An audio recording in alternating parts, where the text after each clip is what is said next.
Hey everyone, it's Steven. Today I have the 2025 Genesis G70 rear-wheel drive 2.5T. This is Genesis's compact luxury sedan, so it competes with things like the ubiquitous 3 Series, the Audi A3, and the Mercedes CLA. So believe it or not, but this is actually now in its 7th model generation. It had a splashy debut back in 2019, and now it's a 2025 model year, and I've heard it's getting discontinued after this, unfortunately. Sports sedans are just kind of a dying breed in the US. And personally, I think it is such a shame that they are discontinuing this because I think sports sedans are super cool. They're more practical than your typical 2-seater, but they still get all the dynamics that you won't get in an SUV. No matter what, the GV70 is not going to be the same as the G70. And I also love the looks of this vehicle. Genesis did a huge redesign of all of their vehicles back in 2022 when the GV70 first debuted, and this one got a refresh on the exterior and the interior, and it kind of gave it the dual slit design for its headlights, which I really like, and the boisterous grille that makes it look like a little Bentley. So before the 2024 model year, the G70 used to come with a 2-liter inline 4-cylinder, and now it got up to a 2.5-liter turbocharged inline 4-cylinder, and that makes 300 horsepower, which is a lot more than before, and that is quite a lot for this tiny little vehicle. It makes it very peppy. It goes 0 to 60 in about 6 seconds or so. I think some people have reported getting into the mid 5-second range, but personally it feels a bit closer to the 6-second range for me. You've got 311 pound-feet of torque, so this is definitely quite torquey. You can get up to speed pretty quickly. I don't think anyone will have an issue with the speed on this vehicle. That is all mated to an 8-speed automatic transmission with standard rear-wheel drive, so it gives it that sporty rear bias chassis. Optional all-wheel drive is $2,100, which is quite a lot. So you've got a few different trim options for the 2025 G70. Genesis has kind of cleaned it up over the years because it used to be pretty confusing with the words sport, prestige, advanced kind of just all over the place.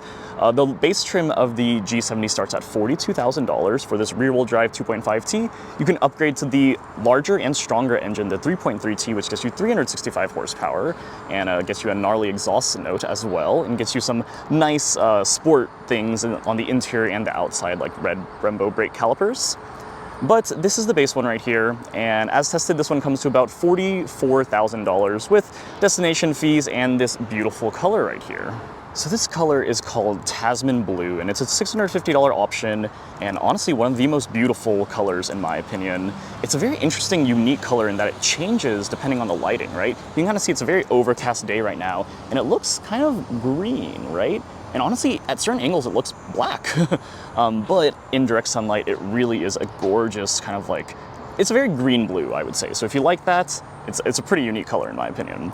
I really like it personally. I think it really sparkles under the sunlight and gives it kind of a more interesting color than typical silvers or whites. But honestly, this vehicle is quite the looker. I would say in any color, it looks very attractive. On the front fascia here, you've got Genesis's standard corporate grille. It is very large, very in your face, but I think it does look very luxurious. I like the mixed use of real vents and kind of fake vents. I think it looks tasteful, not really overdone.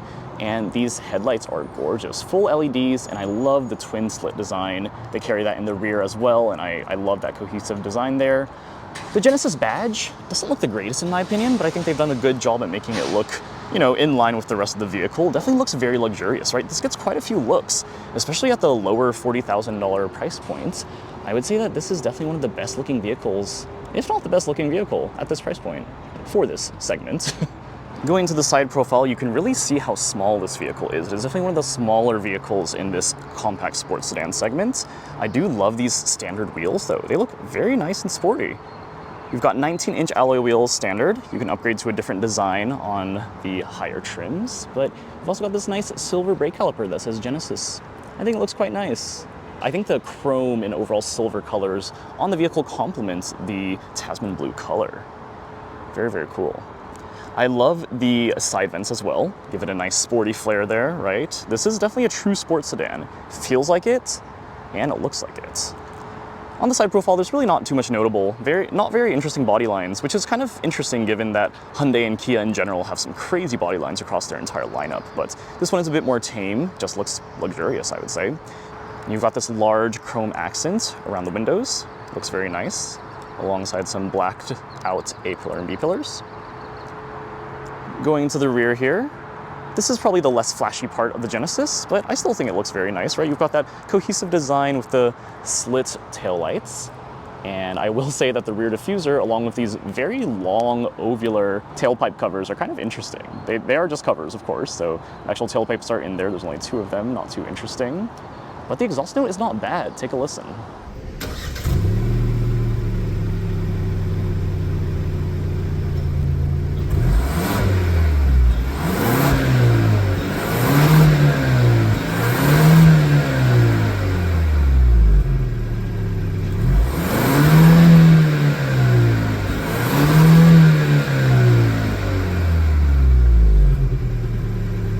The exhaust sounds quite good, right? Definitely not as nice as the Alfa Romeo Giulia that I rented recently, but still definitely sounds like a true sports sedan.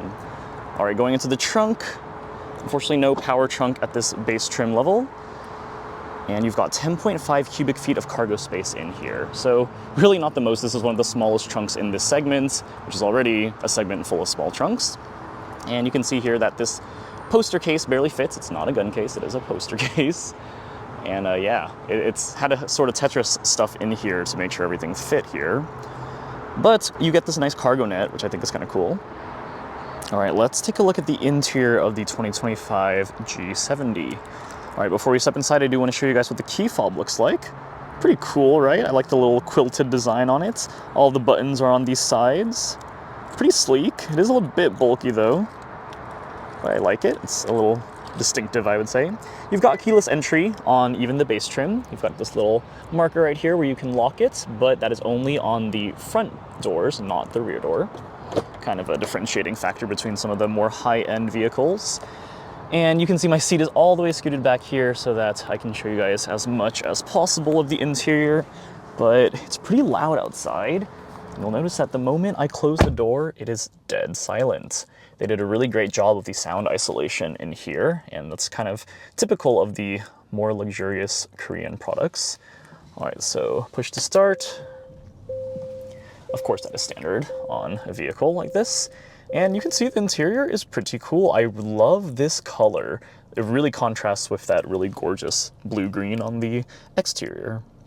So let's start talking about the color inside of the interior here. This is called Fog Gray Two-Tone. So pretty cool look, right? You've got the two-tone contrast of the black and the gray. It really looks more beige to me, honestly, but I guess it's a kind of a light gray. The seats, I think, look phenomenal. They look really simple. And I think that's something that a lot of the luxury vehicles are trying to going towards is just keeping it simple. I think the quilted pattern that you saw on the key fob is actually represented in some of the higher trims, but the base trim gets this standard, nice looking leatherette seat. So this is an actual real leather, but it feels pretty similar and honestly is just as comfortable as real leather in my opinion. You have some nice perforations and some nice stitching throughout the seat. You do get heated seats standard, which is pretty cool. You unfortunately don't get ventilated or heated steering wheel unless you step up to the higher trims, but those are available. But yeah, I think the actual interior trim looks very gorgeous. I love the stitching here on the dash as well as the very front dashes there. And I think the door panels look really nice as well. You've got that nice aluminum accent and a very nice contrast of materials. I think that's something that all the Korean well, I guess just Hyundai and Kia, all of the Koreans do very, very well is they make the door panels look really nice. I will say though, this color, just like in every other Hyundai product, gets dirty so easily. So you really have to keep it clean. I think National has done a really great job with keeping this rental car clean. But yeah, it's something that I think, you know, some people might deal with issues. There's already some weird marks in this vehicle from previous renters. And it's very hard to get it out of a color that's this light. So a few other noteworthy things about the seats: you don't have a thigh extension or anything like that. Didn't really expect it at this price point, but that would be a nice touch. You do have power adjustable seats for both the driver and the front passenger. So I believe the front passenger doesn't get lumbar though, but the driver gets four-way lumbar support. So that's all standard, pretty nice at the 44,000 price points. Pretty much on par with what you would get in any other vehicle. Notice that we don't have any interesting speaker grills here. This is the base speaker system. I believe it's 6 speakers. You can upgrade to the Lexicon that you get on higher end trims, and that one sounds really good. But honestly, the base speaker system is not bad. I would say it's pretty on par with some of the competitors. All right, let's start talking about the steering wheel. So from the driver's perspective here, you can see the steering wheel looks pretty nice. You've got some nice, interesting perforations right here, and it feels pretty good. You've got paddle shifters as expected from a sports sedan, and you've got the Genesis badging right here. There are a few other areas where they spell out Genesis, but there's really not too much branding on the inside, which is pretty nice, I guess. Everything is pretty straightforward here. You've got the left side, which has all of your adaptive cruise control functions, and you can use this to flip through these screens here, and you can configure which screens are available. But yeah, all this is very standard, very straightforward. And then on the right-hand side, you've got your media controls. Going into this right here, this is going to be your very controversial 8-inch digital gauge cluster. So you do still have an analog speedometer on the left-hand side. It's weird, right? Like I don't think anyone likes this half digital, half analog design. And what's also weird is that a lot of the rest of the world gets a fully digital gauge cluster on the G70. So I guess Genesis just doesn't want to invest in the US market because this vehicle simply does not sell that well. But it's just a huge dissatisfier to the typical consumer to see something like this because it just doesn't look modern. And when you're looking at a 2025 vehicle, especially a luxury vehicle, almost every vehicle out there now has a fully digital gauge cluster that looks very high-tech. And this one just looks pretty old-fashioned. Reminds me of some of the older Lexus or Toyota infotainment systems. But I mean, yeah, it's weird because like you get a standard digital gauge cluster on a lot of other vehicles that are certainly not at this price point. So I don't know, that's definitely a miss on Genesis's part. But like I said, I don't think they're investing too much in this vehicle here. So, you know, you get pretty much everything you need in this 8-inch digital gauge cluster here. You can kind of cycle through things like I showed you before. Really, it's not too interesting in terms of what you can actually show. But, you know, you've got some pretty standard things here. All right, let's look at this. This actually looks quite small, which I think is really telling of how the industry is moving in terms of tech.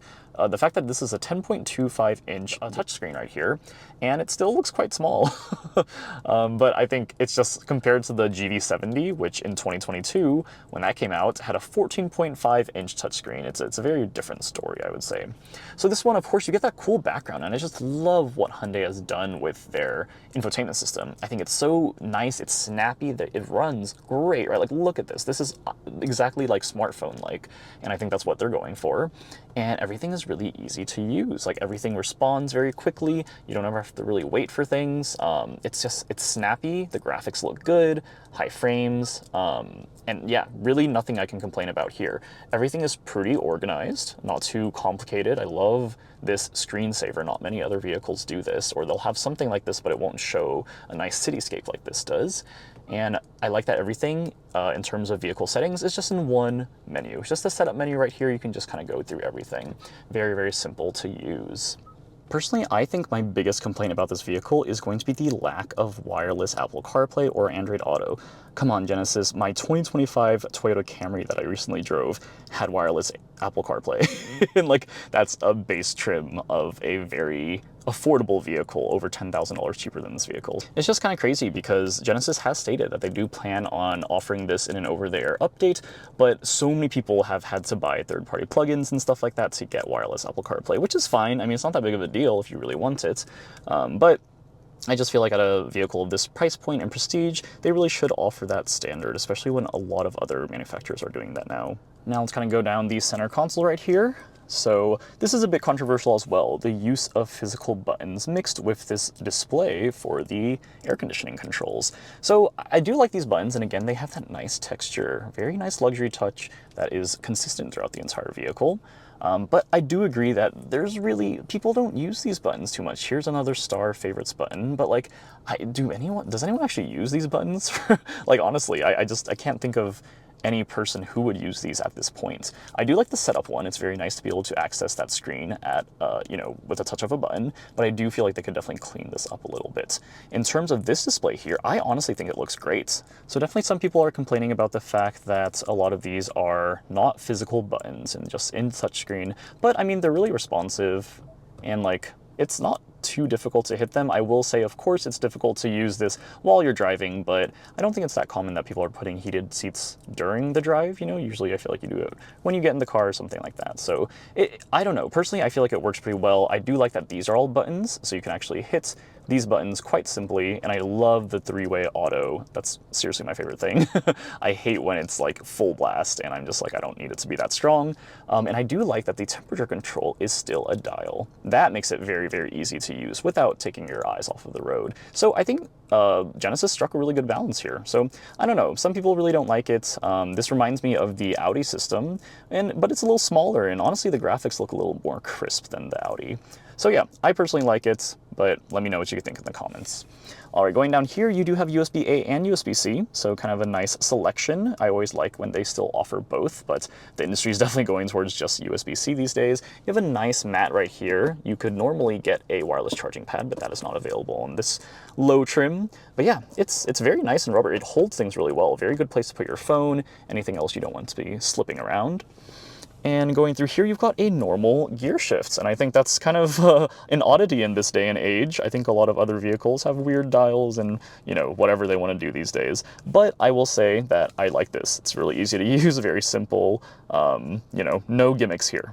You've got that same texture right here around the cup holders, looks very, very nice. And then you've got some other buttons right here, auto hold. This is only just going to be a rear view camera, so not too exciting. I got excited because I thought it was a 360. It's definitely the same button for the 360 camera, but we don't have that feature, unfortunately. You do have a nice drive mode selector. I love when the drive mode selector is sort of a dial like this. You get some cool graphics when you put into different modes. Honestly, the most shocking thing for me is that they have Sport Plus in this car. This is a base trim, which is pretty crazy to think that people would put it in Sport Plus, but you can even do launch control, which is pretty sweet. All right, otherwise you do have a storage compartment here where you have another USB-C charging spot. It's not too deep there, but this is a small vehicle, so kind of expected that you can't put too much in it. One complaint people have also had is going to be these small, kind of oddly shaped cup holders in the door panel. They honestly don't fit too many things. Another complaint too is that this doesn't have seat memory. So whenever I want to move my seats, I just have to move them physically and then hope that they're about the same spot that I put them before. All right, let's take a look at the rear seats. Oh, and look at this. On the vents, you've also got that same beautiful texture. Love it. Love the cohesive element.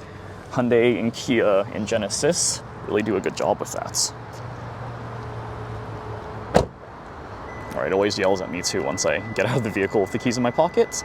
Let's take a look at the second row, the 2025 G70. And look, you can see right now the color kind of in this sunset time. It's kind of like a blue-green. I don't know, I really don't know what else to call it. It almost looks kind of dark green in certain angles. And just, you can see the contrast of the, I really want to call them beige, but they call them definitely a different thing, fog gray. But yeah, I mean, like, I love the contrast of the color and the exterior blue. So let's go into the rear seats here. Again, very quiet. The doors all feel very solid. I think that this vehicle kind of definitely gives you an aura of being a luxury vehicle. Everything feels very well made. The seats are very comfortable still in the rear here. And again, though, it does feel a little claustrophobic without the sunroof. The sunroof itself is actually quite small. It's not a pano sunroof either. I think they call it a pano sunroof, but like it definitely doesn't extend past here. So yeah, it's not that large, but it would definitely be a nice touch on this vehicle. Here, pretty standard. You got some nice aluminum trim, makes it look a little more exciting. And then you've got two USB-C chargers as well. And the back of the seats look fine. In terms of legroom and headroom, it's decent. Headroom is okay, I would say. Honestly, it's better than I expected given how small this vehicle is, but I'm 5'8" and it is kind of bumping my head into the ceiling whenever I kind of sit up a little bit. But if I'm kind of like leaning back, it's fine. And same with legroom. Legroom is fine. Definitely gets a little cramped here. Kind of feels like an economy seat on an airplane. So yeah, definitely not the greatest in terms of space. I don't think people will want to be sitting back here for super long car rides, but it should be fine for a short hop here and there. In terms of door panels, it's always cool seeing what they skimp out on the rear here. And it's generally very similar. Like, there's nothing special on the front door panels, I think, that they don't have here. So material, still a fine use of contrasting materials. Everything feels nice quality. And yeah, overall, I really like the door panels here. I will say that visibility isn't the best. These are pretty small windows for a pretty small vehicle, but I think it's overall okay. wouldn't be anything to write home about. One thing I do want to note is that I do love the color of these seatbelts. I think it looks very cool. I believe Genesis used to do red seatbelts on these Sport Prestige trims, but they don't do that anymore.